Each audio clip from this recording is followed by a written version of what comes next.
আসসালামু আলাইকুম, সবাই কেমন আছেন? আলহামদুলিল্লাহ, আপনাদের আমরা সবাই ভালো আছি। আমার খুব বেশি পরিমাণে পাখান পিঠা খেতে ইচ্ছা করছিল, এই জন্য বাংলাদেশ থেকে অল্প একটু গুড় আর আটা নিয়ে আসছিলাম। সেই আটা আর গুড় দিয়ে আজকে বানাবো পাখান পিঠা। জানি ভালো হবে না, তারপরে ভিডিওটি আপনাদের সাথে শেয়ার করছি। ফ্রাই প্যানে একবারে অনেকগুলো দিয়ে পিঠাটি বানাচ্ছি, এই জন্য পিঠাটি চারিপাশে মিলিয়ে যাচ্ছে।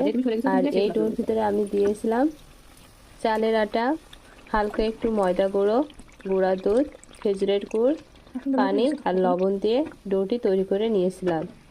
ময়দা দেওয়ার কারণে পিঠাটি মচমচে হবে আর গুঁড়া দুধের কারণে পিঠাটি অনেকটা সফট হবে। মোটামুটিভাবে পিঠা যেটাই হয়েছে, খাওয়ার মতন হয়েছে। যাই হোক, ভিডিওটি আপনাদের সাথে শেয়ার করলাম। আজ এই পর্যন্ত, সবাই ভালো থাকবেন, সুস্থ থাকবেন। আল্লাহ হাফেজ।